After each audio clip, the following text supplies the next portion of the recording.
The Archivist's Inheritance, a cosmic horror novelette. Dedication, for the curious and for those wise enough to sometimes look away. The epigraph. The oldest and strongest emotion of mankind is fear, and the oldest and strongest kind of fear is fear of the unknown. Prologue. The weight of dust. The air in the Belden University Library's rare manuscripts reading room maintained a perpetual 18 degrees Celsius at 45% relative humidity. Eleanor Vance breathed it in slowly. The familiar cocktail of ozone from electrostatic filters mingled with the faint, sweet tang of decaying cellulose and the underlying metallic chill of climate control. It was the scent of ordered knowledge, of time meticulously suspended, her sanctuary.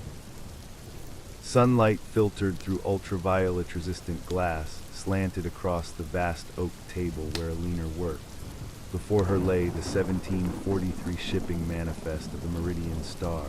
Its once black ink had faded to spectral brown, the paper brittle as autumn leaves. Her task was transcription, a slow, sacred act of resurrection. Her fingers, encased in pristine white cotton gloves, moved with practiced delicacy. Her fountain pen, filled with pH-neutral, fade-proof ink, translated archaic loops and flourishes into crisp digital text on her laptop. The only sounds were the soft scratch of her pen, the barely audible hum of the ventilation system, and the distant, respectful rustle of pages from the lone graduate student across the room. At 38, Eleanor was a creature of precision. Her life was a meticulously catalogued system. Apartment 4B at the Carlyle Building was minimalist, organized, dominated by temperature-controlled archival boxes and bookshelves arranged precisely by the Dewey Decimal System. Work meant senior archivist, Belden University, a role demanding intellectual rigor, patience, and an almost monastic devotion to the past. She found profound satisfaction in imposing order on entropy and wresting meaning from decay. Chaos was the enemy, and her tools were weapons against it. Acid-free folders, inert mylar sleeves, controlled environments. Her grandfather, Silas Vance, had understood this devotion. He'd been a different kind of scholar, not an archivist, but a field researcher. An academic nomad chasing obscure folklore and anomalous artifacts from the Andes to the Arctic Circle. His study in Eleanor's childhood memory was a glorious, terrifying chaos. Shelves groaned under the weight of leather-bound tomes in forgotten languages. Glass jars contained unsettling biological specimens suspended in murky fluid. Maps marked with cryptic symbols covered the walls, and peculiar stones that seemed to absorb the light sat on every surface. Silas would enthrall young Eleanor with tales of impossible ruins and whispered legends, his eyes alight with a fervor that bordered on obsession. Yet even then there was an undercurrent, a darkness in his stories, a warning in his voice when he spoke of things that listen in the quiet places or the resonance beneath the stones. As the years passed, the fervor hardened into something brittle. His expeditions became less frequent, his correspondence sparse and increasingly paranoid. The last time Eleanor saw him was 5 years ago at his remote Vermont cabin. The vibrant scholar was gone. In his place stood a gaunt, haunted figure, jumpy at sudden sounds. The cabin windows were boarded. Strange symbols were chalked faintly on the floorboards. He'd gripped her arm with surprising strength, his eyes wide and bloodshot. "They hear the scratching, Ellie," he'd rasped, his breath sour with neglect. "In the walls, in the bones. Don't listen to the silence beneath the noise. Promise me. Promise you'll burn it if it ever comes to you." He'd refused to elaborate, muttering about amplification and thresholds before shooing her away. His final goodbye was a frail wave from a doorway swallowed by shadow. His death 3 months ago had been as unexplained as his decline.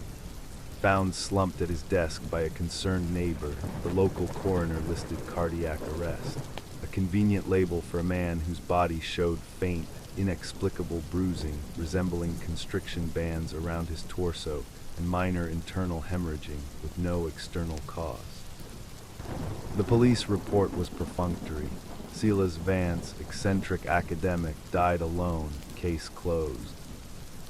Eliner hadn't inherited much, some modest savings, a box of personal effects, his worn spectacles, a silver pocket watch that no longer ticked, a few faded photographs, and a small, heavy key made of dull, grayish metal that felt unnaturally cold to the touch. And then the trunk.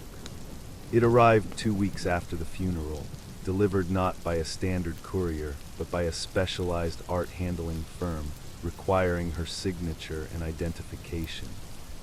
2 burly men maneuvered the massive object into the center of her living room with grunts of effort. It was constructed of thick, riveted wrought iron, pitted with age and rust, roughly 3 feet long, 2 feet wide and deep. Its surface wasn't smooth. It was etched with intricate, interlocking patterns that seemed vaguely non-Euclidean. Lines intersecting at angles that subtly defied comfortable perception, creating a visual hum that made the eyes want to slide away. The lock was a complex mechanism, resembling a Gordian knot rendered in tarnished brass and that same cold, gray metal as the key. "Damn heavy thing, ma'am," one handler remarked, wiping sweat from his brow. Felt weird, cold, like it was sitting in a freezer. He looked relieved to be leaving it. The trunk radiated an aura, not just physical weight, but a palpable sense of presence. The air around it felt denser, colder. A localized chill seeped into the floorboards. And the smell. Elena recoiled slightly. It wasn't merely the expected scent of old metal and dust. It was damp earth, rich, loamy, and disturbingly fresh, like soil overturned in a deep forest.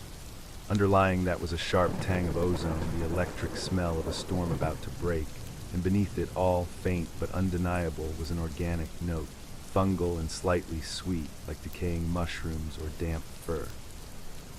It was the smell of something buried, something that didn't belong above ground. Elena meticulously cataloged its arrival in her personal log, nodding dimensions, weight estimated at over 150 pounds, and the peculiar smell. She photographed it from multiple angles. Professional detachment was her shield. Yet she couldn't bring herself to touch it beyond necessity.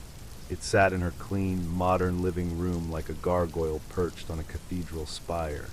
An intrusion of the ancient, the unknown, the potentially profane. Days turned into weeks. She focused on the Meridian Star manifests, on organizing a new acquisition of 19th century botanical illustrations. She ordered takeout, avoided the living room after dusk. But the trunk was a lodestone. Its cold presence seemed to leach into the apartment. The air grew perpetually stale. Strange drafts, icy and smelling faintly of that subterranean earth, would sigh through rooms with no open windows. Her sleep, usually deep and dreamless, became fractured. She dreamt of suffocation, of being buried alive under immense pressure, of a low, resonant thrumming that vibrated in her marrow, a sound that felt less like noise and more like a physical intrusion. In these dreams, the thrumming coalesced into a single, guttural concept. Waiting. Curiosity warred with a deep-seated dread. She researched similar trunks online and in Belden's folklore archives. The results were unsettling. Witch boxes used to imprison malign spirits, spirit prisons from Eastern European lore, iron chests employed by medieval alchemists to contain elemental essences. All spoke of containment, of danger sealed away. Silas's final, cryptic warning echoed, "Promise you'll burn it if it ever comes to you." Burn what? The trunk, something inside it. The breaking point came on a Tuesday night. Exhausted from a long day battling a particularly illegible ship captain's log, Elena fell into a fitful sleep. The dream was visceral. She was pinned in absolute darkness, not by earth, but by crushing liquid pressure. cold roots, thick as arteries, probed not soil but her, snaking under her skin, seeking purchase in her bones. And the thrumming, it wasn't just sound, it was a voice, deep, resonant, speaking in pulses of pure meaning. Close, so close, patience. Then clear as ice cracking. Scratch, scratch, scratch, scratch, scratch. Alina jolted awake, gasping, her heart hammering against her ribs. Her bedroom was pitch black, silence pressed in. Then faint but horrifyingly real, she heard it, not from her dream but from her living room, a dry, skittering scrape, like something hard and chitinous dragging slowly, deliberately, across the inside of the iron trunk. Scratch, scratch, pause, scratch, scratch, scratch. It lasted only seconds, then silence, deeper and more terrible than before. But the sound had been real, undeniably real. Terror, cold and sharp, flooded her veins, but beneath it, a fierce professional resolve ignited. The archivist could no longer be denied. The puzzle demanded solving. The anomaly required cataloging. Whatever lay within that trunk, whatever legacy Silas had left or failed to destroy, it was hers now. Shivering not entirely from the unnatural chill emanating from the living room, Alina rose. She walked to her dresser, her bare feet silent on the cool wood floor. In the top drawer, nestled beside neatly folded socks, lay the small, cold key from Silas's effects. It seemed to hum faintly against her palm, resonating with the lingering dread in the air. She took a deep breath, the scent of damp earth and ozone suddenly stronger. The trunk sat in the center of the living room, a brooding monolith in the moonlight filtering through the blinds. The etched patterns on its surface seemed to writhe faintly in the dimness. Alina Vance, senior archivist, stepped towards her inheritance. The scratching had stopped, but the waiting, she sensed, had only just begun. Chapter 1, The Key and the Codex. The gray light of dawn seeped around the edges of Alina's blinds, doing little to dispel the profound chill that had settled in her living room, centered on the trunk. She stood before it, the cold key clenched tightly in her fist, its unnatural chill seeping into her bones. The events of the night felt dreamlike in the harsh morning light, the nightmare, the waking terror, the undeniable scratching. Yet the residual dread was palpable, the greasy film on her skin, the lingering scent of damp earth a constant reminder. Rationalization warred with visceral memory, stress, auditory hallucination, pipes settling. But the cold spot, the smell, the sheer, oppressive wrongness radiating from the trunk defied easy dismissal. Professionalism was her anchor. This was an artifact, unique, undocumented, potentially hazardous, but ultimately data. Silas had entrusted it to her, however unwillingly. It demanded documentation, understanding, control. The thought of burning it unexamined was anathema, a betrayal of her life's work, of the very order she imposed on chaos. Silas's warning screamed in her mind, but the archivist's compulsion to know was a siren song she couldn't ignore. The scratching had been a challenge, a gauntlet thrown down. She began methodically. First, safety, heavy-duty work gloves, not cotton archivist ones, a respirator mask to filter the potent earthy ozone smell that intensified the closer she got. High-intensity LED work lights were positioned around the trunk, banishing shadows. Her digital camera, set to macro and tethered to her laptop for instant review, stood ready. A voice recorder clicked on. Her voice sounded unnaturally calm in the charged silence. Log entry Vance Inheritance, item 001-A, commencing initial examination and potential unlocking. Date October 27th. Time 07:14 am. External condition noted. Significant mass, wrought iron construction with complex etched patterns exhibiting non-standard geometries. Surface temperature anomalous, registering 10 degrees Celsius in ambient 21-degree environment. olfactory signature. Intense petrichor ozone underlying fungal decay. She circled the trunk, documenting every rivet, every seam, every whorl of the etched patterns. Close-up photos revealed the patterns weren't merely decorative, they possessed a fractal complexity. Smaller iterations nesting within larger ones, creating an optical effect that induced mild vertigo if stared at too long. The metal itself resisted identification. A quick spectroscopic analysis app on her phone suggested an alloy primarily of iron, but with anomalous, unidentifiable trace elements. The lock mechanism was a masterpiece of intricate, almost organic-looking brass and gray metal components, resembling stylized vertebrae interlocked with thorny vines. The keyhole matched the cold key's twisted, spinal shape perfectly. Holding the key felt like holding a sliver of ice. She hesitated. Silas's ravings about burning it echoed louder. What if it's dangerous? What if it's alive? The memory of the scratching sent a fresh tremor through her hand. She closed her eyes, took a steadying breath behind the respirator. Knowledge is control. Understand the threat to neutralize it. She inserted the key. It slid in with unsettling smoothness, a perfect fit.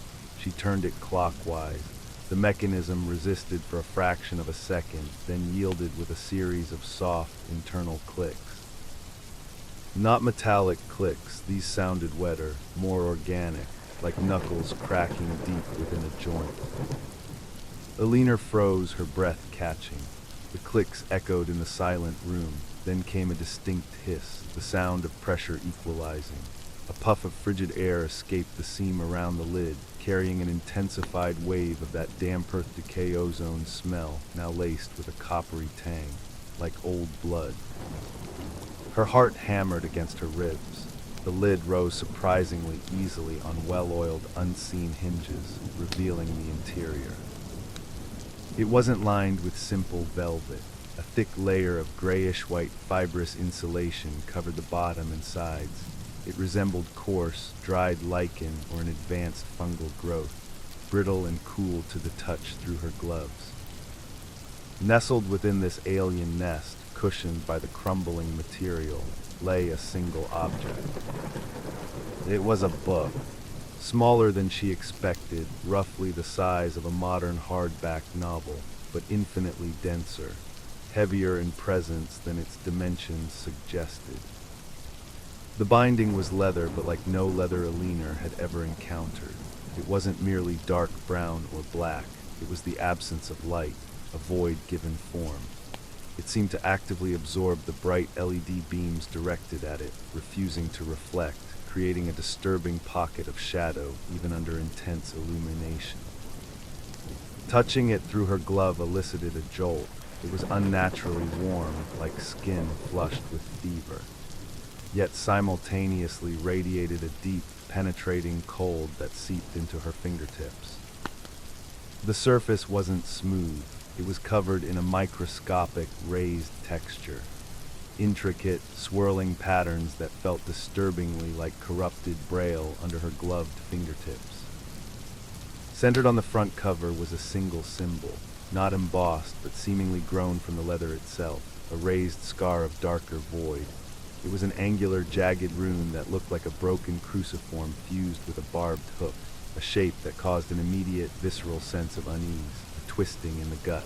It pulsed faintly against her perception, not visibly, but as a pressure behind her eyes. Tucked partially under the book's lower edge was a folded sheet of heavy, cream-colored paper. Alina's breath hitched, Silas's handwriting. With trembling hands, she carefully lifted the book. It felt dense, heavy for its size, the unnatural warmth radiating through her gloves. She retrieved the note. The paper felt cold and slightly damp. Unfolding it revealed Silas's precise, scholarly script, but the message was anything but academic. Alina, Forgive me, this burden was never meant for you. I thought I could contain it, study it, understand it enough to destroy it safely. I was wrong, arrogant. This is the Vermis Codex. It is not of this earth, not of any sane reality. It is a wound, a beacon, a key turned partway in a lock best left forever sealed. Do not attempt to read it, not silently, not aloud. The symbols, they infect the mind, they resonate. Do not attempt to translate it completely. Even partial success is catastrophic. It amplifies the signal. Burn it now. Use accelerant. Reduce it to ash and scatter the ash in moving salt water. Do not hesitate. Do not question. If you hear the scratching in the walls and the bones, it's already too late. They know the beacon is active. They know you have it. I have failed you. Forgive me. Please burn it. The final lines, starting with burn it, were scrawled with increasing violence. The pen digging deep into the paper, ink splattering. The word scratching was underlined 3 times with such force the paper was torn slightly. Near his signature was a single, small, dark brown stain, dried blood. Eleanor's own blood ran cold. This wasn't the ranting of a paranoid old man. This was a desperate warning etched in terror. Her gaze snapped back to the book, the Vermis Codex. It lay in its fibrous nest, a pool of anti-light radiating palpable malice. The warmth against her gloves felt obscene. Silas's plea screamed in her mind, burn it now. Her eyes darted to the fireplace in her apartment, decorative, gas-powered, utterly inadequate. She imagined dousing the book in lighter fluid on her balcony, striking a match. What if it wouldn't burn? What if burning it did something worse? Silas said he'd tried to understand it first. Had he tried to burn it and failed? The archivist within her, horrified yet irresistibly fascinated, revolted against the command. Vermis Codex, a name, a starting point. Not of this earth, a beacon, a key. What lock, what signal, what scratched in the walls? The questions swarmed, drowning out the fear for a moment. This was the ultimate archival find, the ultimate puzzle. A text that defied categorization, that promised knowledge from beyond the edge of understanding. The sheer, terrifying potential of it was intoxicating. Ignoring the icy dread coiling in her stomach, ignoring Silas's blood-stained warning, Eleanor Vance reached for her camera. The macro lens clicked as she focused on the jagged symbol on the cover, the first of countless images, the first step down a path from which there might be no return. The codex seemed to drink in the light of the flash, its surface pulsating faintly in the afterimage burned onto Eleanor's retinas. The faint, dry scent of ozone intensified, crackling in the still air. Somewhere deep beneath the foundations of the city, or perhaps deep within the fabric of reality itself, something vast and patient shifted. The seeker had been acknowledged. The resonance had begun. Chapter 2, The Whispers in the Walls. The Vermis Codex lay on Eleanor's reinforced archival work table, isolated on a square of black acid-free cloth like a specimen of profound malignancy. The LED lamps surrounding it seemed to struggle against its light-absorbing nature, casting long, distorted shadows that danced unnervingly on the walls. Silas's blood-stained warning note was pinned under a sheet of inert acrylic nearby, a constant, chilling reminder. Eleanor had spent the last 12 hours in a state of controlled terror, oscillating between the archivist's compulsion and the primal urge to flee. She had documented the codex exhaustively. Macro photographs revealed the cover symbol's fractal complexity. Smaller, twisted iterations of itself nesting within the larger form, suggesting infinite, recursive malice. High-resolution scans of the translucent pages showed the alien script wasn't merely ink. The symbols appeared to be part of the membrane itself, like veins or scars carrying dark ichor. Spectral analysis using a portable unit yielded baffling results. The leather emitted faint, anomalous energy signatures in the extremely low-frequency range. The pages showed unexpected absorption patterns in the infrared spectrum. Attempts to take a microsample were futile. A surgical scalpel skittered off the membrane as if it were diamond-coated titanium. When she finally managed to scrape a minuscule flake of the binding, it instantly desiccated into a fine, foul-smelling black powder that dissolved into a greasy stain on the sampling slide. The physical toll was immediate. A persistent, coppery metallic taste coated her tongue. A low-grade headache, centered directly behind her eyes, throbbed like a second heartbeat. Her vision occasionally blurred at the edges, especially when she stared too long at the script. Fleeting afterimages, geometric shapes of impossible angles danced in her peripheral vision. The unnatural cold radiating from the codex seemed to have permeated her apartment. Even with the heat cranked, a localized chill clung to her work area and disturbingly seemed to follow her.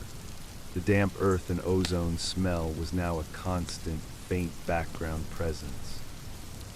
But it was the hum that was the most insidious. Not an audible sound, but a deep, subsonic vibration she felt more than heard. It resonated in her molars, a faint tremor in her jawbone, a subtle pressure deep within her inner ear. It pulsed in time with her headache. City sounds, traffic, sirens, distant construction seemed muffled, filtered through this pervasive internal resonance. She found herself constantly clenching her teeth, trying to make it stop, to no avail. It was the sound of the trunks waiting, amplified, patience, proximity. Ignoring Silas's desperate plea to destroy it felt like treason against her own survival instinct. Yet the professional drive, the sheer magnitude of the puzzle, was overwhelming. Vermis Codex, the name was a starting point. She needed context. Understanding wasn't just curiosity. It was the only way to know how to fight it, how to destroy it safely, if Silas's command was even possible. Her initial searches through Belden's standard academic databases yielded nothing. JSTOR, Academic Search Premier, even specialized folklore repositories drew blanks on Vermis Codex. Frustration warred with dread. She moved deeper, accessing restricted university archives. Silas's old faculty credentials, still active, granted her surprising latitude. She combed through digitized collections of defunct esoteric societies, the Hermetic Order of the Silver Dawn, the Pinacotic Manuscripts Research Group, nothing. Then, buried in a fragmented, poorly indexed backup of a server purge from the late 1990s, she found a reference. A single line in an access log linked to Silas's username. Access/secure/thorns_legacy/Veridian_circle/. The path was dead, the server long decommissioned, but the name Thorn sparked a memory. Dr. Eris Thorn, a controversial parapsychologist and linguist Belden had briefly employed in the 80s before dismissing him for unprofessional conduct bordering on delusion. University records showed his personal papers had been donated upon his disappearance in 1987, classified under unverified/anomalous research and stored off-site in the high-security annex. Getting access required special permission. Aliner invoked Silas's name, implying continuation of his research, spinning a tale of cross-referencing obscure folklore. The annex librarian, a perpetually skeptical man named Mr. Henderson, eyed her pallor and the dark circles under her eyes with suspicion, but eventually relented, muttering about Vance's family eccentricities. The annex was a concrete bunker beneath the library's west wing, Cold, sterile air hummed with dehumidifiers. Dr. Thorne's collection occupied 3 acid-free boxes on a stainless steel shelf. Inside was chaos, handwritten notes in a frantic scrawl, diagrams of bizarre geometric constructs, blurred photographs of cave paintings depicting insectoid horrors, and reams of printouts from early computer linguistic analysis programs. And there, tucked between folders marked dimensional resonance hypotheses and phonic bioacoustics, was a single, brittle copy of Annals of Esoteric Cartography, Volume 7, Issue 3. The cover was faded, depicting a distorted map of the world overlaid with intersecting ley lines that pulsed with implied energy. Elena carefully opened it, the smell of decaying paper momentarily overriding the codex's scent clinging to her clothes. Her eyes scanned the table of contents, landing on page 47. Substrata cartographies, the Vermis codices and the mechanics of phonic resonance by Dr. Arist Thorne. Her breath fogged in the annex's chill as she read. Thorne's writing was dense, academic, yet laced with a palpable undercurrent of terror. He didn't speak of a Vermis codex, but of codices, a classification, texts not authored but transcribed, not written for human comprehension, but channeled, often under duress or possession, from intelligences residing in adjacent dimensional strata or subplanar loci. Entities he termed substrata magnates or phonic intelligences. The codices, Thorne wrote, are less repositories of knowledge than they are wounds, focal points where the fabric separating our consensus reality from these underlying strata has been deliberately thinned or torn. The script is not mere language, it is a resonant signature, a complex waveform native to these entities' state of being. He introduced the core concept, phonic resonance, the idea that certain frequencies, specific patterns of thought, particularly intense fear, obsessive focus, or profound despair, or crucially, the translation and vocalization of the codex script could vibrate in harmony with these entities. This resonance didn't just attract attention, it actively amplified the connection, thinning the dimensional barrier. Attempting to decipher the codices is akin to tuning a radio to a forbidden frequency, Thorne warned. Silent contemplation risks psychic contamination, the slow seepage of alien concepts that erode sanity. Partial vocalization is an open invitation, a beacon announcing the seeker's location and willingness to engage, a complete translation. The next lines were heavily redacted in thick black ink, but the handwritten note scrawled violently in the margin was clear. Equals key and lock, full manifestation, doom. Thorne described the signs of active resonance, auditory phenomena, scratching, clicking, grinding within solid matter, thermal anomalies, localized cold spots often accompanied by ozone generation, olfactory signatures, decaying biomass, petrite core, and an indescribable void scent, and the pervasive subsonic vibration Elena knew all too well. He mentioned incorporeal manifestations, thickening shadows, pressure on the psyche, glimpses of non-Euclidean anatomy as indicators the entity was phasing towards coherence. The article ended abruptly. A final footnote stated Dr. Thorne had vanished without trace 2 days after this issue went to press. His last journal entry, included as a photocopy, was chillingly brief. They hear the humming, it's inside the walls now, inside my head. The circle was right, burn it all, too late for me. The key is turning, K-Ithval comes.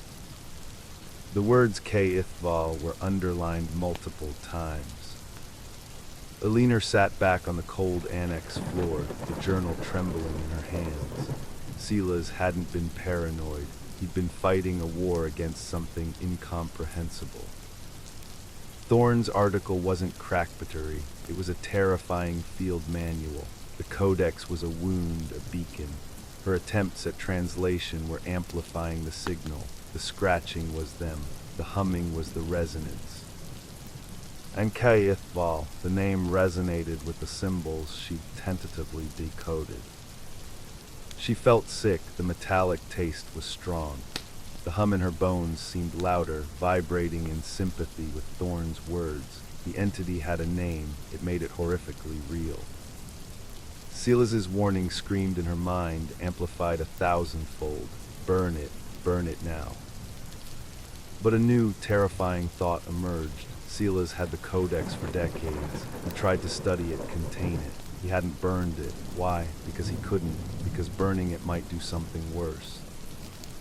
Thorne's notes mentioned energetic feedback and dimensional backwash as potential risks of improper destruction. What if setting it aflame was like detonating the beacon? The weight of the decision crushed her. Destroy it and risk catastrophe. Keep it and be slowly consumed, inviting the full manifestation of K'ithval. There had to be another way. Understanding the lock might reveal how to jam it. If she could decipher the mechanism of the resonance, perhaps she could find a way to dampen it, to silence the beacon without triggering annihilation. The Archivist's fatal flaw, the belief that knowledge could conquer any horror, it reasserted itself, fueled by desperation. She needed more data. Specifically, she needed to understand the resonant trigger. Thorne mentioned vocalization as a potent amplifier. What if she tested a single symbol cluster, not a full phrase, just a phonemic sequence? A controlled experiment, monitor the environmental readings, document the effects, proof of concept. Then, armed with that knowledge, she could plan the destruction. It was madness. She knew it was madness even as the thought formed. It violated every warning, every instinct screaming for survival. But the alternative, blind action, either keeping the malignant thing or destroying it recklessly, seemed equally suicidal. She needed a variable she could measure. Gathering Thorne's notes in the journal, the leaner signed them out under a vague research classification. The walk back to her apartment felt like traversing a dreamscape. The city sounds were distant, muffled by the hum now firmly entrenched in her skull. The autumn sunlight seemed weak, washed out. Every shadow in the hallway outside her door seemed deeper, more textured, hinting at impossible angles. The smell of damp earth greeted her like a physical blow as she unlocked the door. The codex sat on the table, a pool of anti-light. It felt attentive. She set up monitoring equipment with trembling hands, a digital recorder, a high-sensitivity EMF meter, a seismograph borrowed from the geology department, justified as monitoring subway vibrations, and a specialized low-frequency microphone capable of picking up infrasound. Her laptop displayed real-time feeds. She positioned a powerful flashlight next to her, a pathetic weapon against the dark. She opened the codex. The membrane pages emitted a faint, sickly sweet odor as they parted. The symbols writhed subtly, challenging her. She focused on the recurring cluster Thorne had named, and she had tentatively phonemically mapped. K'ithval. The symbols resembled barbed hooks intersecting a spiraling vortex. She'd assigned tentative sounds. A guttural phlegmy stop for Ka hissing ith formed deep in the throat, V as a vibrating labial fricative, and all as a long, open vowel that dropped unnaturally low. Her mouth was dry, the hum intensified, vibrating her teeth. She took a deep breath, the respirator mask she'd worn earlier discarded in her recklessness. This was science, observation, control.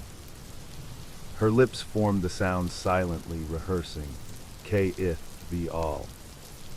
Each mental articulation sent a jolt through her, a sympathetic vibration in her chest cavity. The EMF meter needle twitched erratically. The seismograph registered a faint, localized tremor originating from the table.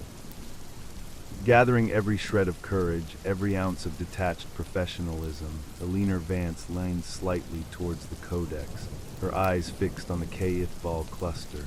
She took a shallow breath, her throat constricting.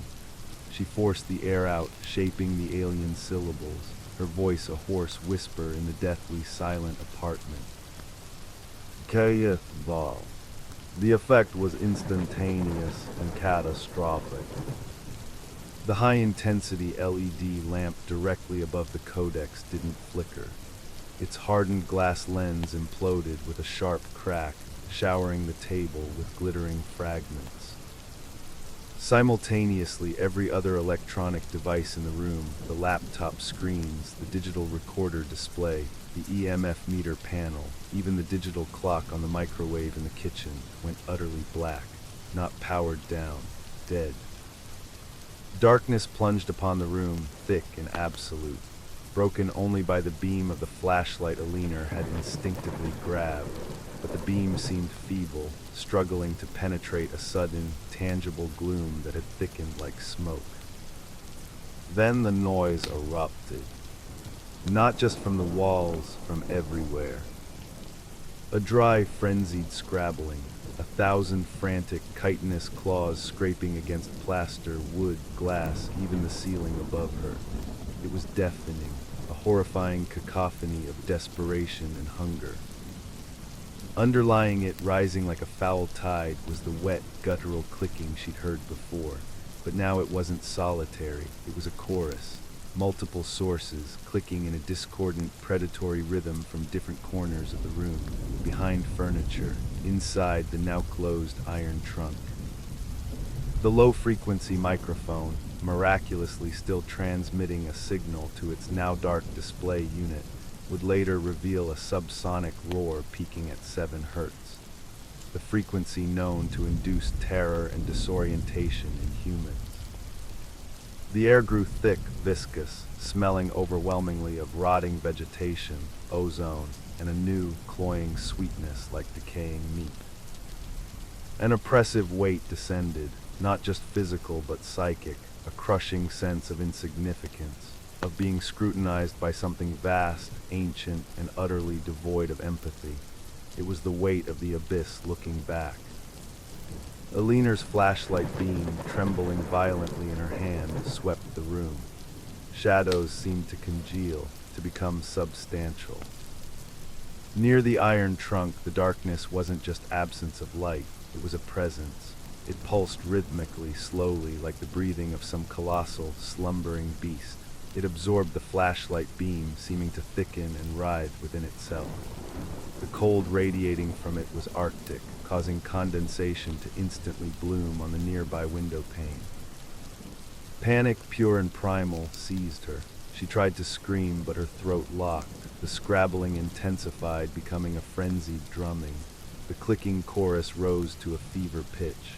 The psychic weight pressed down, threatening to crush her mind.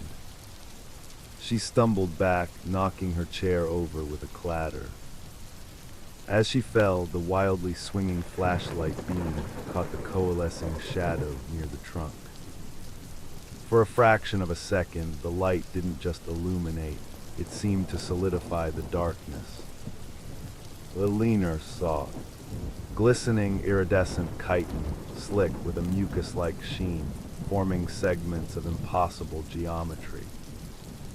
A multitude of jointed legs, some ending in razor-sharp hooks, others in fleshy, sucker-like pads, folded tightly against a central mass that defied focus, suggesting a bulk far larger than the space allowed. And a single eye.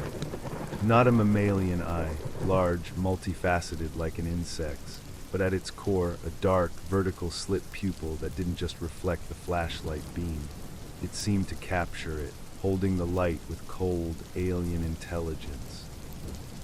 An intelligence that saw her, not her body but her fear, her resonance, her very being. It wasn't fully here, it shimmered, phasing in and out of coherence like a mirage, but it was becoming more here. With every pulse of the shadow, with every frantic scratch, it gained definition. A sound vibrated through the floorboards, bypassing her ears and resonating directly in her bones, her teeth, the marrow of her spine. It was a guttural, grinding voice, like continents shearing deep within the earth. It spoke a single word, thick with ancient malice and chilling recognition. Sleeker. The word carried not just sound, but meaning, acknowledgement, recognition of the source, anticipation. Eleanor's control shattered. A raw animal scream tore from her throat, echoing in the hellish cacophony. She scrambled backward on her hands and knees, kicking wildly, blind with terror. Her flailing foot connected solidly with the cold iron flank of the trunk. Boom. The sound was immense, not metallic, but deep and resonant, like striking a colossal drum made of taut, frozen hide. It vibrated through the apartment, shaking the floor. Instantaneous silence. The scrabbling ceased, the clicking chorus cut off. The crushing psychic pressure vanished, leaving a void that rang with deafening stillness. The coalescing shadow near the trunk dissipated like smoke, though the unnatural cold lingered. The pervasive hum dropped to its previous, barely perceptible level, a grim bass line. Eleanor lay panting on the floor, tears streaming down her face. The flashlight beam illuminating swirling dust motes in the sudden quiet. The only sound was her ragged gasps and the frantic pounding of her heart. Her gaze, wide with terror, swept the room, empty. The trunk sat closed, her equipment was dark, dead husks. Then her light fell on the codex. It lay on the floor where she'd knocked it off the table in her panic. It was open. The exposed page glistened. The symbols weren't just dark, they seemed wet, freshly inked, pulsating with a faint, internal, sickly greenish luminescence. They looked fed. The voice echoed softly in the silence of her mind, carried on the residual vibration in her bones. Sleeker. The invitation had been accepted. The beacon was blazing. Kayeth Val knew its name. And it was coming. Chapter 3, Shadows That Breathe. Silence, it wasn't the absence of sound. It was the aftermath of a psychic detonation. Eleanor Vance lay on the cold hardwood floor of her violated apartment, the beam of her flashlight cutting a shaky path through dust motes dancing in the residual dread. Her breath came in ragged, tearing sobs, her body trembling uncontrollably. The scream still echoed in her ears, a raw testament to shattered sanity. The taste of copper and terror filled her mouth. Seeker, the word vibrated in her marrow, a chilling brand. Thorne's warnings, Silas's desperate note, they weren't theories anymore. They were horrifying reality. She hadn't just tuned a radio to a forbidden frequency. She'd blasted the signal on a planetary amplifier. Kayeth Val, the name resonated with the lingering, subsonic hum, a constant, maddening reminder of her trespass. Slowly, painfully, she pushed herself up. Every muscle screamed. Her hands shook so violently she dropped the flashlight. It rolled, casting crazy, leaping shadows. She flinched at every shifting shape, her heart lurching. The apartment felt profoundly unclean. The air hung thick with the cloying stench of decay, ozone, and that underlying, indefinable sweetness that now made her gag. The localized cold near the trunk persisted, a physical manifestation of the entity's recent nearness. She couldn't stay here, not in the dark, not near it. Stumbling, she scrambled to the light switch. Nothing. The dead electronics were a grim confirmation of the power that had surged and died. She fumbled for her phone in her pocket, dead, utterly unresponsive, a cold slab of glass and metal. Panic threatened to swamp her again. She was isolated, cut off. The flashlight, she retrieved it, her fingers numb. Its beam felt pitifully inadequate against the suffocating darkness that seemed to press in from the corners. She swept it around the room, half expecting the glistening chitin, the multitude of legs, the cold, intelligent eye to materialize from every shadow. The iron trunk sat like a malevolent tombstone. The codex glistened evilly on the floor. "Burn it," Silas's plea screamed in her mind. "Burn it now." No more experiments, no more arrogance. Survival was the only imperative. She needed fire, lots of it. Moving like an automaton, driven by pure adrenaline and terror, the leaner gathered supplies. She emptied a metal waste basket from her office, the kind meant for shredding documents. It would have to do. She grabbed a half-full bottle of high-proof rubbing alcohol from the bathroom cabinet, then remembered the camping stove fuel in her emergency kit. Not ideal, but volatile. She dumped both into the metal bin, the acrid chemical smell briefly cutting through the decay. It was a pathetic pyre for an interdimensional horror. She approached the codex. It radiated unnatural warmth, the symbols on the open page still pulsating faintly. Touching it was agony. Through a dish towel she couldn't bear skin contact, she lifted it. It felt heavier, denser, vibrating faintly in tune with the hum in her bones. She carried it like radioactive waste, holding it at arm's length, and dropped it into the bin. It landed with a soft, fleshy thud, not a papery rustle. Next, Silas's warning note. She unpinned it from under the acrylic. His desperate scrawl, the blood-stain, proof of his failure, her inheritance. She crumpled it and tossed it onto the codex. Let it burn too, let it all burn. She needed an ignition source, matches. She rummaged through kitchen drawers, her movements frantic, the flashlight beam jerking wildly, found them. A cheap promotional matchbook from a long-forgotten restaurant. She tore one match free. Her hands shook so badly she snapped it, tore another.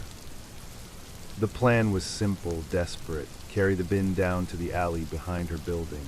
A concrete space away from combustibles. Dump the fuel, toss the match, run. The logistics felt insurmountable. The bin was heavy with the fuel and the dense codex, carrying it down 3 flights of stairs in the dark past shadowed landings.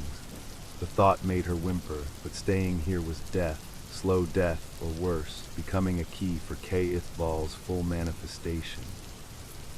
She steeled herself, grasped the bin's handles, lifted. It was awkward, sloshing slightly, the fumes making her eyes water. She maneuvered it towards the door, her back screaming in protest. The flashlight, wedged under her arm, cast bobbing, distorted shadows. Every creak of the floorboards, every sigh of the settling building, sounded like the return of the scratching. The hum seemed to intensify, vibrating her teeth. She reached the apartment door, fumbled with the lock, yanked it open. The hallway outside was marginally brighter, lit by emergency exit signs casting an eerie red glow. Empty, thank God. She hauled the bin out, the metal scraping on the hardwood. The door swung shut behind her with a soft click that echoed like a tomb ceiling. The journey down the stairs was a descent into hell. Each step was agony. The bin banged against her shins. Fuel sloshed, soaking her pants leg, the smell overpowering. The red emergency lights created pools of deep shadow between landings. She strained her ears, expecting the scrabbling to start in the walls, the wet clicking to echo from the stairwell above or below. The hum was a constant drill bit in her skull. Seeker pulsed softly within it. Reaching the ground floor felt like a minor miracle.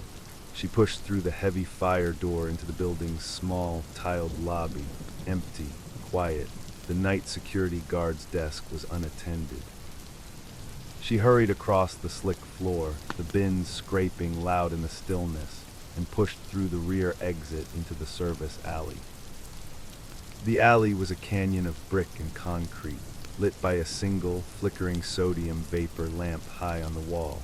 Dumpsters lined one side, overflowing with reeking garbage. Puddles of indeterminate liquid reflected the sickly orange light.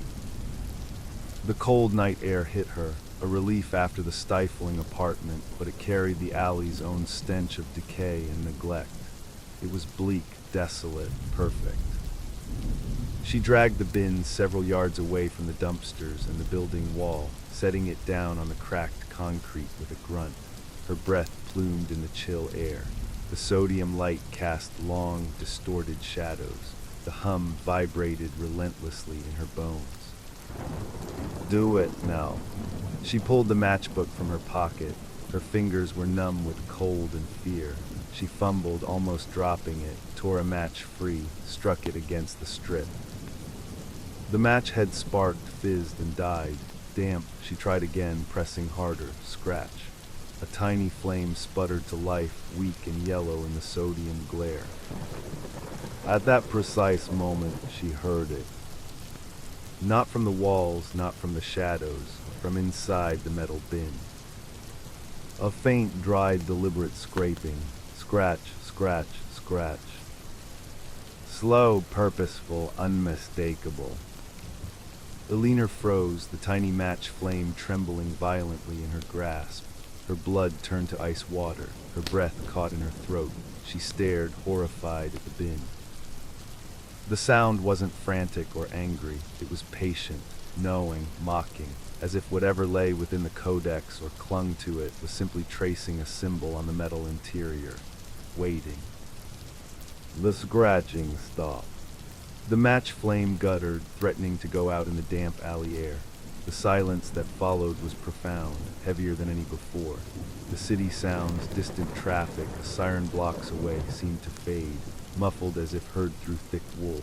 The sodium light flickered, casting long, leaping shadows that seemed to stretch and contract with unnatural elasticity. Then the air pressure changed. It grew thick, dense, pressing against her eardrums. The cold intensified, biting deep, far colder than the autumn night warranted. Frost began to bloom instantly on the metal surface of the bin and the damp concrete around it. The smell shifted violently. The alley's garbage stench vanished, replaced overwhelmingly by the deep, wet loam smell of the codex, mixed with the sharp sting of ozone and a new, overpowering wave of that cloying, rotting sweetness. It was the smell of a freshly opened grave in a primeval forest. And then it began, not a sound, a sensation. It started deep in her inner ears, a high-pitched whine beyond the range of audible hearing. It was a physical vibration, a drill bit of pure frequency boring into the bones of her skull. It resonated up through her jaw, making her teeth ache and chatter, down her spine, vibrating her vertebrae.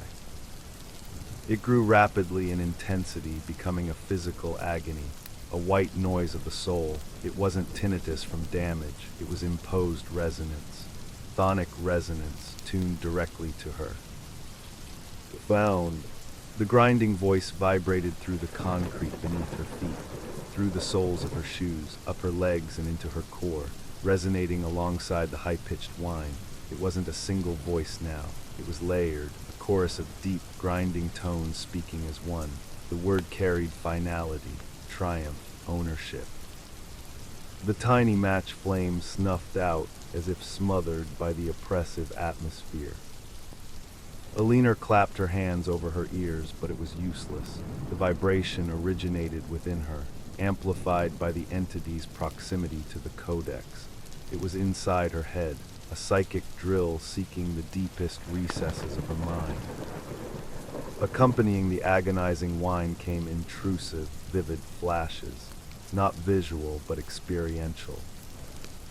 She was scuttling low to the ground, through endless, lightless tunnels wider than subway tubes, the air thick with moisture and the smell of wet stone and decay.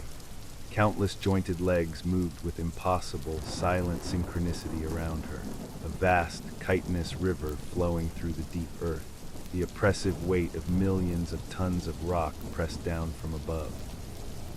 A directive pure and overwhelming pulsed through the collective consciousness. Hunger. And ahead, swelling in her perception, was the eye, not seeing her but mapping her, neuron by neuron, synapse by synapse, tracing the unique frequency of her fear, her curiosity, her very life force. It wasn't just seeking the codex anymore. It was seeking the completion of the key, the final syllables of K-Ithval, the full translation only she could provide, resonating within her fragile human form. The pressure against her mind was an icy probe, ancient and vast, searching for the phonemes. The neural pathways associated with the symbols, it promised oblivion, assimilation, becoming part of the vast, hungry chorus echoing in the deep places. The shadows near the bin deepened, coalescing, not just darkness, but a thickening of reality, a bruise on the fabric of space. Tendrils of purest black, cold enough to burn, began to stretch from the bin, reaching towards her, drawn by her terror, by her resonant signature.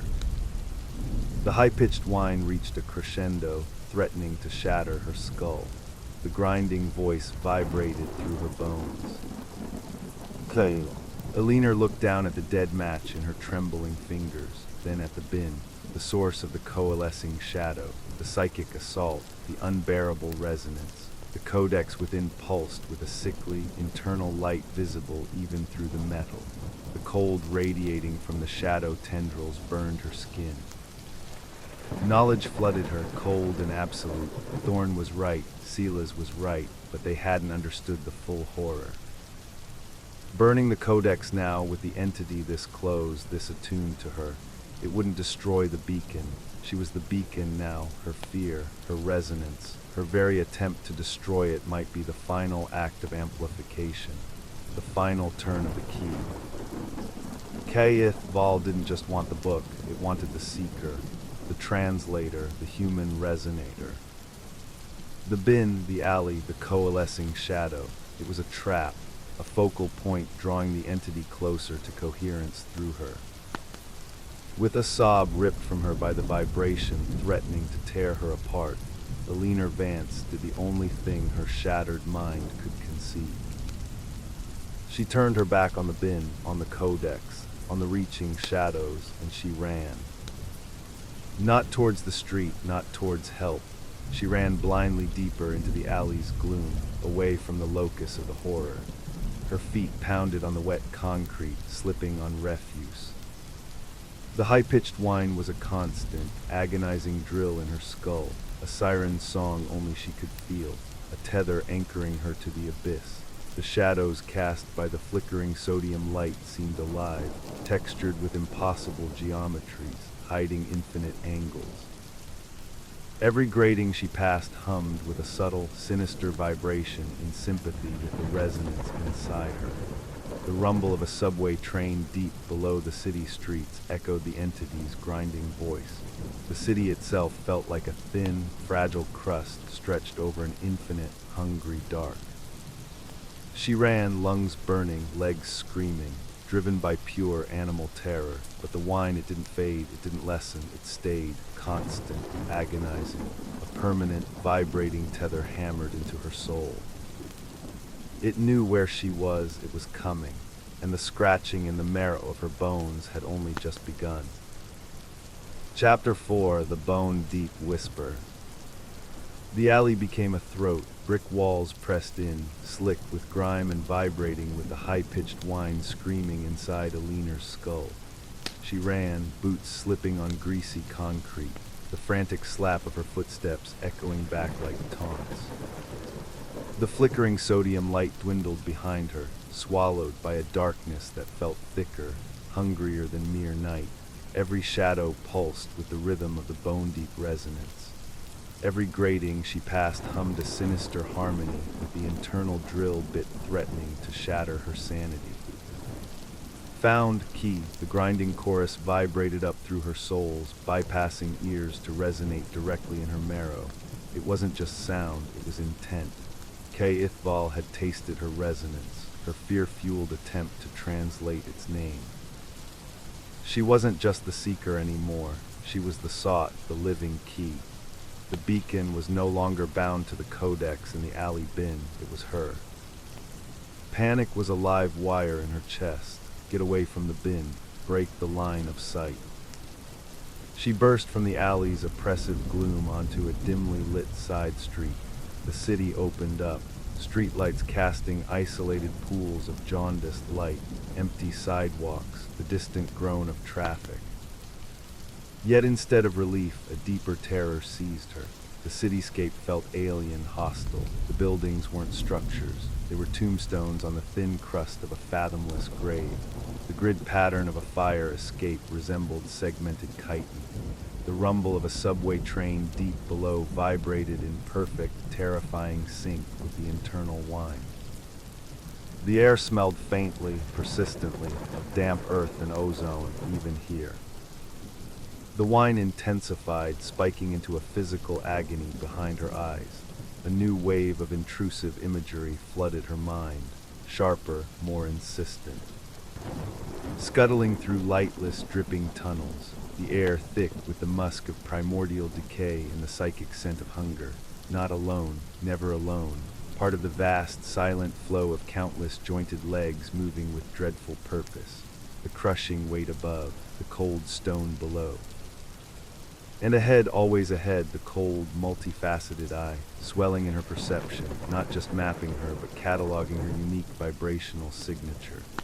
She felt its focus like an icy needle probing her temporal lobe, seeking the phonemic pathways, the neural patterns associated with the K-Ithval cluster. It wanted the completion, the final utterance, the turn of the key within the lock of her own mind.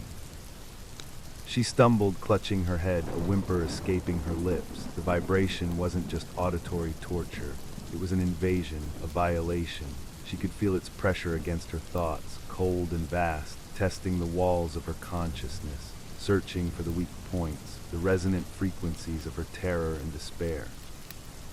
It promised not death, but unraveling, assimilation into the endless, chittering chorus in the dark. Need to hide, need silence. The thought was desperate, primal. She scanned the street, a boarded-up storefront, a recessed doorway, too exposed. Then she saw it, the angular, brutalist form of the Belden University Science Annex. A concrete monolith a block away. It was late, but campus buildings often had night access for researchers. Security was minimal, and crucially it had reinforced concrete, climate-controlled labs, silence. Maybe, just maybe, its mass could dampen the resonance, or trap her with it. She ran towards it, the whine a constant, maddening companion. Each step sent jolts of pain up her legs, synchronized with the vibration. The annex doors were heavy glass and steel. She fumbled for her keycard. University staff, senior archivist. Would it work? She swiped it. A red light, denied. Panic flared, she swiped again, jamming it, red. Seeker vibrated in her bones, mocking her. She slammed her fist against the cold steel in frustration. Think Sila's, his credentials, buried in her wallet behind her useless dead phone. She tore it out, fingers numb and clumsy. Silas Vance, emeritus professor, Department of Folklore and Comparative Mythology. A long shot, a ghost key. She swiped it. A green light, a soft, incongruously normal click. She yanked the door open and plunged into the sterile, fluorescent-lit lobby. The sudden silence was jarring, but not absolute. The hum was still there, buried deep, but the piercing whine it lessened, marginally, the oppressive psychic pressure eased by a fraction. A concrete, thick, dampening concrete. She leaned against the cold wall, gasping, her breath fogging in the climate-controlled air. The smell of ozone and earth clung to her, a tainted aura. The lobby was deserted, the security desk unmanned. Late-night research was rare here. Good, she needed deep, the sub-basement, the high-energy physics lab, shielded rooms, Faraday cage principles designed to block electromagnetic interference. Maybe, just maybe, it could block this. She headed for the stairwell, avoiding the elevator, a metal coffin. The descent was agonizingly slow. Every floor down seemed to increase the background hum, as if descending closer to the source. The sterile corridors felt like the veins of some gigantic, slumbering beast. She passed labs with cryptic signs, nanofabrication, low-temperature research, their windows dark. The silence was profound, broken only by the hum of distant machinery and her own ragged breathing, and the ever-present internal resonance. Reaching sublevel 2, she pushed open the heavy fire door. The corridor here was colder, lit by fewer lights. The air hummed with the deeper thrum of massive transformers and cryogenic units. The high-energy physics lab was at the end. Its door was reinforced steel, marked with radiation hazard symbols and authorized personnel only. She swiped Silas's keycard again. Green light, another click. Inside, it was a cavernous space dominated by complex humming machinery. Cyclotron rings, banks of monitors, dark now, tangles of cables. The air crackled with latent energy and the smell of ozone and chilled metal. In the far corner she saw it, the shielded chamber, a room within a room, its walls lined with thick copper mesh visible beneath heavy gray panels, a Faraday cage, her sanctuary or her tomb. She staggered towards it, the vibration in her bones seeming to pulse in time with the lab's machinery. The chamber door was heavy, like a bank vault. She pulled the lever, straining. It swung open with a sigh of pressurized air. Inside was darkness and a profound silence, thick and absolute. She stepped in, pulling the massive door shut behind her with a final, echoing clang. The latch engaged with a heavy thunk. Total darkness, total silence. No hum, no whine, just the frantic pounding of her own heart and the ragged saw of her breath. For a few precious seconds, the relief was so profound it brought tears to her eyes. The crushing psychic pressure was gone. The invasive imagery ceased. The vibration, silenced, or merely contained. She fumbled in her pocket for the flashlight she'd instinctively kept. The beam clicked on, piercing the absolute black. The chamber was small, maybe 10 feet square, empty except for a single metal stool bolted to the floor. The walls were smooth, featureless gray panels, the copper mesh hidden beneath. She leaned against the cold wall, sliding down to sit on the floor. Hugging her knees, the beam trembled in her hand. The silence was a physical presence, a balm on her ravaged nerves. But the respite was fleeting. First the smell returned, not the alley decay, but the deep, wet loam scent of the codex, mixed with ozone. It permeated the sterile air of the chamber, impossible yet undeniable. Then a faint, familiar sensation began to rebuild deep within her inner ear, not the piercing whine, but the foundational hum. The resonance wasn't gone, it was internalized.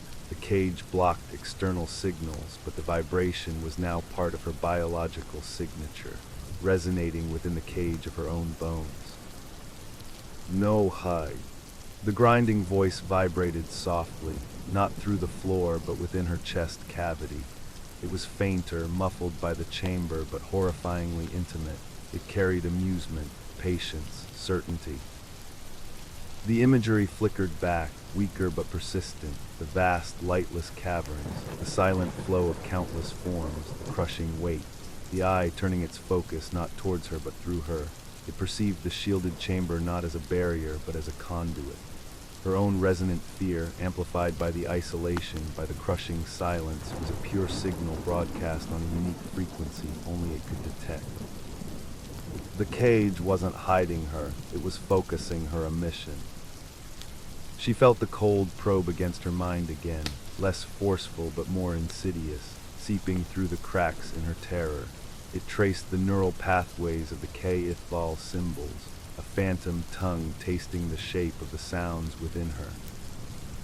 It didn't demand, it invited, whispering the promise of an end to the terror, to the vibration, to the relentless pressure. All she had to do was speak the name, complete the circuit, turn the key.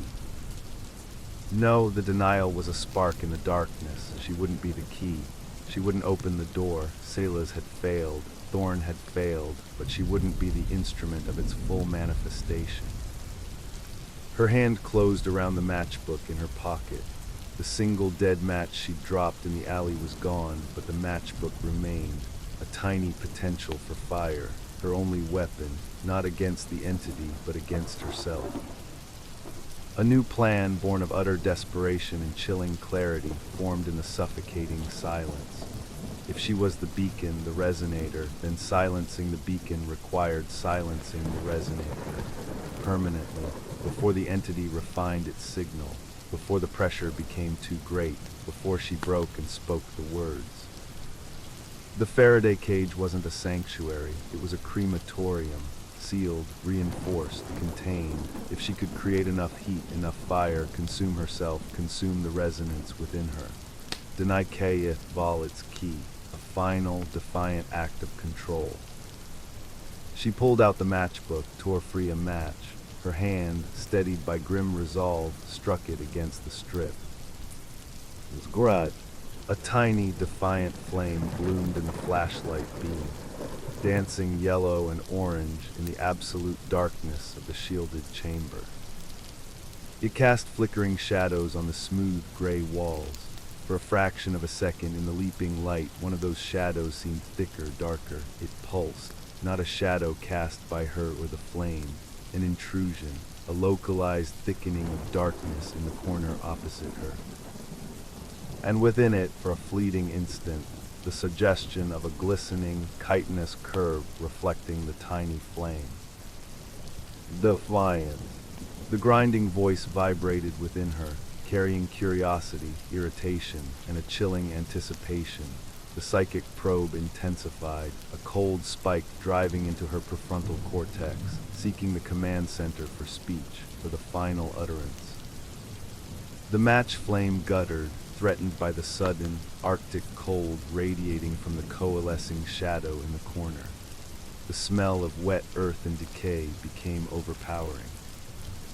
Alina Vance looked at the tiny flame, looked at the thickening darkness in the corner, pulsing with ancient malice, looked inward at the neural pathways where the entity's name resonated. She took a shuddering breath, the air burning her lungs with cold and ozone. She didn't speak the name. Instead, with the last shred of her will, she focused not on the symbols, not on the phonemes, but on the resonance itself. The awful bone-deep vibration that was Kayeth Val's signature within her. She focused on its frequency, its amplitude, its invasive wrongness. And she poured every ounce of her terror, her despair, her rage, her defiance into it, not to amplify it for the entity, but to overload it, to flood the resonant channel with chaotic human static, to scream back into the void with the raw, dissonant noise of a soul refusing to be a key. She threw her head back and screamed, not words, not a name, a raw, wordless shriek of pure, unadulterated human agony and refusal, a sonic weapon forged from her own unraveling psyche, aimed directly at the resonant frequency shackling her to the abyss. The scream tore from her throat, raw and primal, echoing horrifically in the confined space. It wasn't just sound, it was a physical force, vibrating her own bones, clashing violently with the entity's imposed resonance. The effect was instantaneous and catastrophic within the chamber.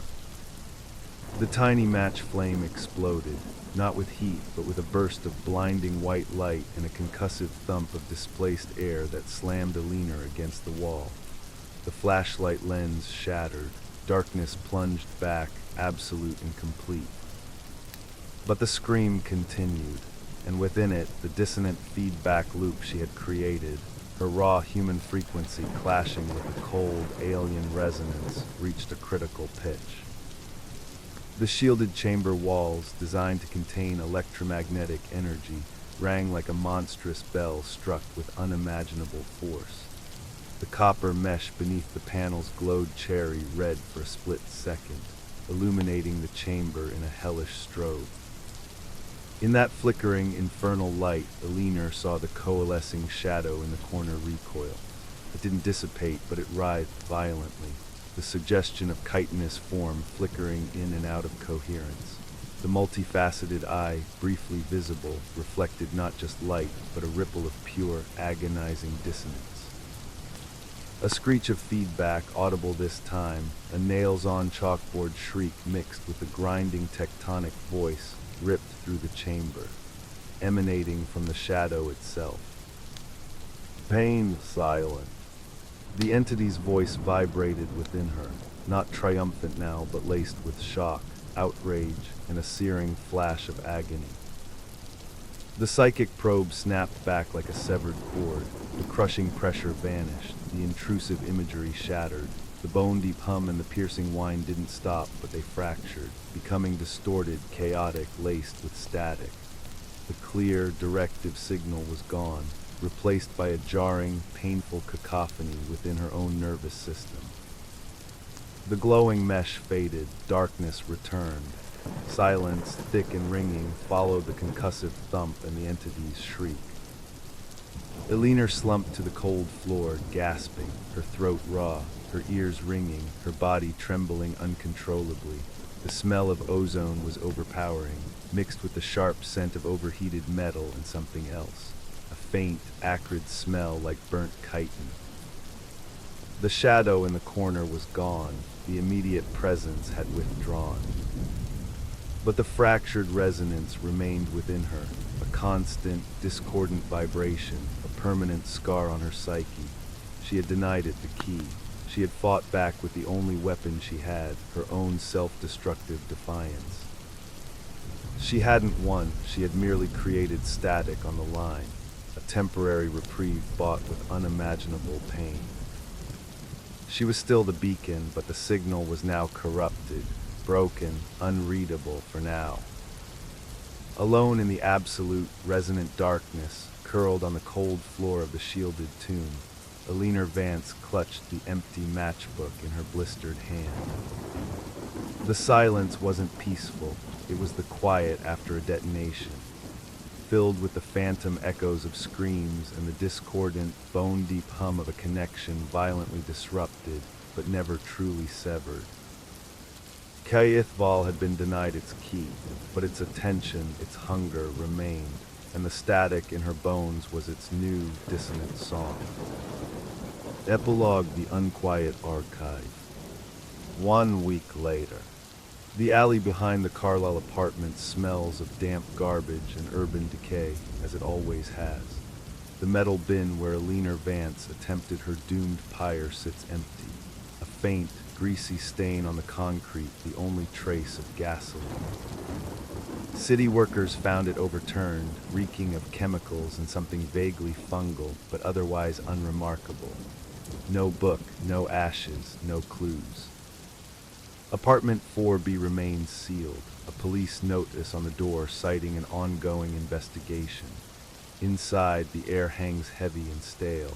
The iron-bound trunk sits open in the center of the living room, cold to the touch, smelling faintly of earth and the ghost of gasoline.